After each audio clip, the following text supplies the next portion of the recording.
बिस्मिल्लाहिर्रहमानिर्रहीम। अस्सलाम वालेकुम dear students, welcome to Mehroz academy. अच्छा, आज हम खुद तशीसी सरगर्मी 7.1 करेंगे। अच्छा, फर्स्ट क्वेश्चन है, आप कैसे साबित कर सकते हैं कि मैग्नीशियम और ऑक्सीजन के दरमियान होने वाला रिएक्शन रिडॉक्स रिएक्शन है, जबकि रिएक्शन से बज़ाहिर लगता है कि सिर्फ ऑक्सीजन का हसूल हुआ है, यानी कि सिर्फ ऑक्सीडेशन हुई है।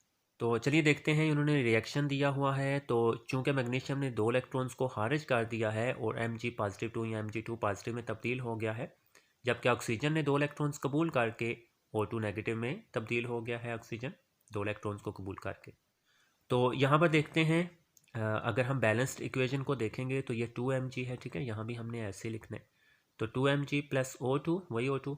और अब हमने उनको बताना है कि इलेक्ट्रॉन्स खारिज किसने किए हैं और हासिल किसने किए हैं। तो यहाँ पर देखिए, मैग्नीशियम, एक मैग्नीशियम एटम जो है वो 2 इलेक्ट्रॉन्स खारिज करके Mg2 पॉजिटिव बन रहे, बट यहाँ तो 2 मैग्नीशियम के एटम्स हैं ना, तो टोटल 4 इलेक्ट्रॉन्स जो हैं उनका अखराज होगा। तो 2Mg 4 इलेक्ट्रॉन्स खारिज करेंगे और 2Mg पॉजिटिव 2 बन जाएंगे। तो यहाँ पर ऑक्सीडेशन हुई है। स्टूडेंट्स, आपने याद रखना है कि किसी एटम में से जो इलेक्ट्रॉन्स खारिज होते हैं उसको हम ऑक्सीडेशन बोलते हैं। एंड ये जो ऑक्सीजन है, जैसे ऊपर हमने देखा कि ऑक्सीजन ने 2 इलेक्ट्रॉन्स कबूल करके O2 नेगेटिव बना दिया, तो ये O2 है, यानी कि 2 ऑक्सीजन के एटम्स हैं।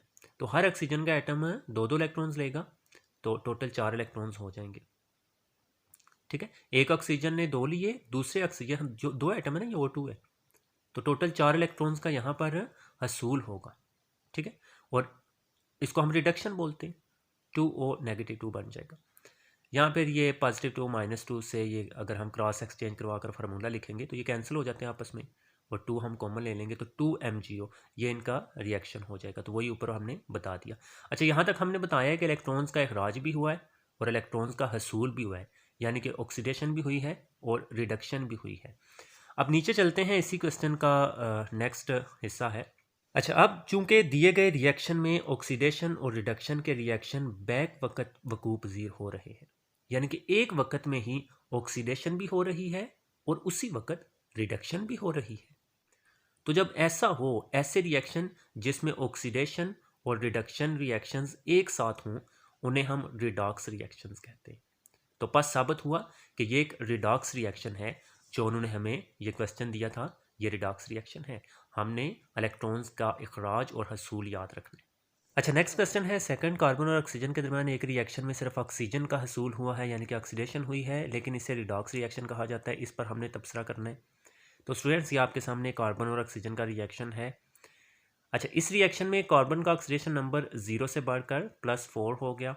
अब इसका मतलब क्या है, ये हमारे पास कार्बन है, यहाँ पर इसका ऑक्सीडेशन नंबर 0 है।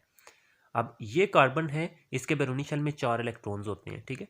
तो 2 इलेक्ट्रॉन्स इसने इस ऑक्सीजन को, ये वाले जो ब्लैक में क्रॉस लिखे हुए हैं, शेयर कर दिए, और 2 ही इलेक्ट्रॉन्स इसने इस ऑक्सीजन को शेयर कर दिए, ठीक है। यानी कि 4 इलेक्ट्रॉन्स इसने शेयर किए हैं ऑक्सीजन के साथ। तो इस वजह से इस पर जो ऑक्सीडेशन नंबर है वो अब +4 हो गया है, जबकि ऑक्सीजन का ऑक्सीडेशन नंबर 0 से कम होकर -2 हो गया है। यहाँ पर ऑक्सीजन का 0 है एंड यहाँ पर -2 है ना, क्योंकि 2 इलेक्ट्रॉन्स इसने अपनी तरफ खींच लिए हैं, ठीक है, कार्बन के, और इस ऑक्सीजन ने भी ये 2 इलेक्ट्रॉन्स अपनी तरफ खींच लिए हैं और पार्शियल नेगेटिव चार्ज हासिल कर लिया है। यानी कि ऑक्सीजन ने पार्शियल नेगेटिव चार्ज हासिल किया है, क्योंकि जो इलेक्ट्रॉन्स हैं वो इसकी तरफ ज़्यादा झुकाव रखते हैं, जबकि कार्बन के 4 इलेक्ट्रॉन्स कार्बन से दूर हो गए हैं और इस पर पार्शियल पॉजिटिव चार्ज आ गया है। तो कार्बन देख लें, ये चूंकि 4 इलेक्ट्रॉन्स इससे दूर चले गए हैं ना, तो इस वजह से इस पर पार्शियल पॉजिटिव चार्ज आ गया। चूंकि इस रिएक्शन में किसी हद तक इलेक्ट्रॉन्स का अखराज यानी कि ऑक्सीडेशन और हसूल यानी कि रिडक्शन हुआ है, इसलिए इसे रिडॉक्स रिएक्शन कहा जाता है। तो स्टूडेंट्स, एक और बात याद रखिएगा कि यहाँ पर जो इलेक्ट्रॉन्स हैं वो मुकम्मल खारिज नहीं किए कार्बन ने, और ना ही ऑक्सीजन ने सारे इलेक्ट्रॉन्स कार्बन के हासिल किए, नहीं, बल्कि इलेक्ट्रॉन्स की यहाँ पर शेयरिंग हुई है। तो इसमें इलेक्ट्रॉन्स का मुकम्मल तबादला नहीं हुआ, लेकिन किसी हद तक, चूंकि जो ऑक्सीजन है वो ज़्यादा इलेक्ट्रोनेगेटिव है, तो ये जो शेयर्ड इलेक्ट्रॉन्स हैं उनको अपनी तरफ अट्रैक्ट करती है, तो उस पर पार्शियल नेगेटिव चार्ज आ जाता है। तो किसी हद तक इलेक्ट्रॉन्स का तबादला हुआ है, इखराज या हसूल हुआ है, इस वजह से इसे हम रिडॉक्स रिएक्शन कहते हैं।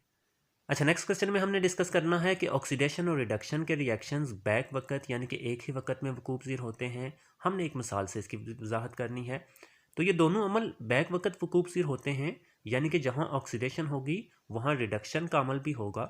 मसलन अच्छा, यहाँ पर स्टूडेंट्स एक और बात आपने याद रखनी है कि अगर किसी कंपाउंड में से ऑक्सीजन का इखराज हो जाता है तो उसको हम रिडक्शन बोलते हैं, एंड अगर ऑक्सीजन का हसूल हो जाता है तो उसको हम ऑक्सीडेशन बोलते हैं। ठीक है, जैसे ये जिंक ऑक्साइड है, इसके साथ अभी ऑक्सीजन है ना, तो यहाँ से ऑक्सीजन अगर निकल जाएगी तो Zn रह जाएगा, तो इसमें से ऑक्सीजन निकल गई, ऑक्सीजन का इखराज हो गया, तो ये रिडक्शन हो गई। एंड ये सिर्फ C था, कार्बन था, इसने यही ऑक्सीजन ले ली और CO2 बन गया। ठीक है, और यहाँ पर ऑक्सीजन का हसूल हुआ है ना, कार्बन ने ऑक्सीजन हासिल कर ली ये वाली और CO2 बन गया, तो ये ऑक्सीजन का हसूल हुआ है, तो इसको हम ऑक्सीडेशन बोलते हैं। तो बस मदरजा वाला रिएक्शन में ऑक्सीडेशन और रिडक्शन बैक वक़्त हो रहे हैं, तो ये हमने एग्जाम्पल से उनको वजाहत करके बता दिया, और ये हमने विद रिस्पेक्ट टू ऑक्सीजन के अखराज या ऑक्सीजन के हसूल से बताया है। तो वैसे आप इलेक्ट्रॉन्स जैसे ऊपर हमने पढ़ा, इलेक्ट्रॉन्स के हवाले से भी वही इक्वेशन लिखकर डिस्कस कर सकते हैं, बता सकते हैं। अच्छा, इस क्वेश्चन में उन्होंने हमें काफ़ी इक्वेशंस दी हुई हैं। ठीक है, 5 इक्वेशंस हैं, और वो हमसे पूछ रहे हैं कि कौन सा ऑक्सीडेशन रिएक्शन है और कौन सा रिडक्शन रिएक्शन है। तो स्टूडेंट्स देखें, इलेक्ट्रॉन्स का इखराज जो होता है ना, अगर कोई एटम या आयन इलेक्ट्रॉन को खारिज कर दे तो उसको हम ऑक्सीडेशन बोलते हैं, और अगर कोई एटम इलेक्ट्रॉन को हासिल कर ले और नेगेटिव आयन में चेंज हो जाए तो उसको हम रिडक्शन कहते हैं। तो यहाँ पर स्टूडेंट्स देख लें, जो पोटाशियम है ये एक इलेक्ट्रॉन खारिज करके कैटाइन बन रहा है पोटाशियम का, तो ये ऑक्सीडेशन है। इसी तरह से इसने इलेक्ट्रॉन हासिल किया ना, और ये रिडक्शन है, और बाकी इन्होंने भी इलेक्ट्रॉन्स को खारिज किया, इसने भी इलेक्ट्रॉन्स को खारिज किया, इसने भी इलेक्ट्रॉन्स को खारिज किया, तो ये तीनों ऑक्सीडेशन होंगे। तो जस्ट इसमें वन ही रिडक्शन है, पहला और लास्ट 3 जो है ये ऑक्सीडेशन है। एक और ट्रिक है कि अगर ये जो इलेक्ट्रॉन है ना, ये ई नेगेटिव, ये इलेक्ट्रॉन के लिए यूज़ होता है, ये अगर तीर के दाएं तरफ होगा तो वो ऑक्सीडेशन रिएक्शंस हैं, और अगर ये तीर के बाएं तरफ होगा तो वो रिडक्शन रिएक्शन होता है। ठीक है,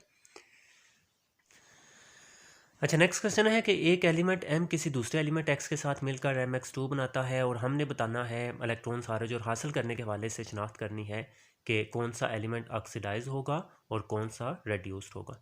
तो स्टूडेंट्स, जो M है, जो पहले वाला है, ये 2 इलेक्ट्रॉन्स खारिज किए हैं चूँकि इसने, और इसलिए M ऑक्सीडाइज्ड होगा। ठीक है, तो M गिव्स अस 2 इलेक्ट्रॉन्स खारिज करके M2 पॉजिटिव, जबकि X ने एक एक इलेक्ट्रॉन हासिल किया है और रेड्यूस्ड हो गया है। ठीक है, एक्स प्लस ये एक इलेक्ट्रॉन इसने हासिल किया है और एक्स नेगेटिव बन गया, और ये मुकम्मल रिएक्शन है। चूँकि यहाँ पर एक्स के 2 एटम्स हैं, तो ये जो हमने 2 इलेक्ट्रॉन्स खारिज किए हैं, दोनों एक्स एक एक इलेक्ट्रॉन्स हासिल कर लेंगे और MX2 बना देंगे।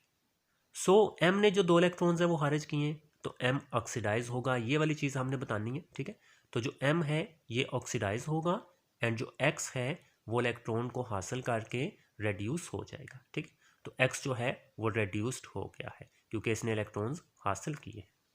अच्छा, नेक्स्ट क्वेश्चन है, आप कैसे साबित कर सकते हैं मदरजा ज़ैल रिएक्शन सिर्फ ऑक्सीडेशन रिएक्शन नहीं बल्कि एक मुकम्मल रिडॉक्स रिएक्शन है।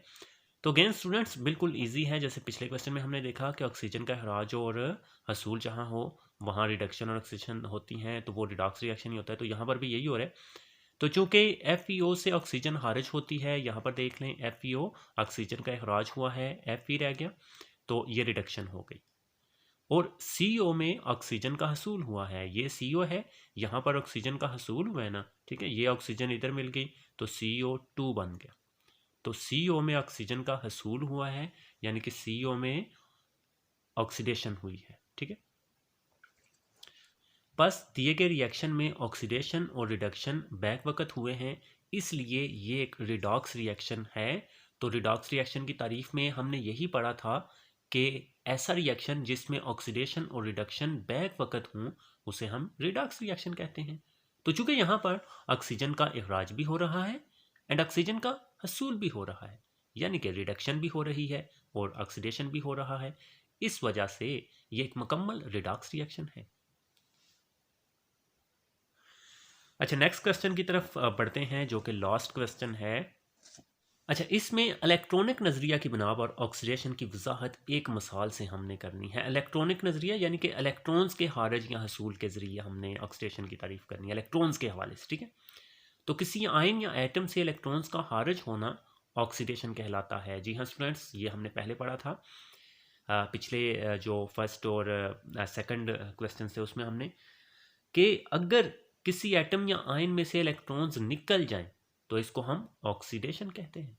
मसलन सोडियम एक इलेक्ट्रॉन खारिज करता है और सोडियम आयन बन जाता है। जैसे ये देखें, सोडियम है, इसने एक इलेक्ट्रॉन खारिज कर दिया तो ये Na पॉजिटिव बन गया यानी कि कैटायन बन गया। तो ये ऑक्सीडेशन ही है ना, क्योंकि इसने इलेक्ट्रॉन को खारिज किया है।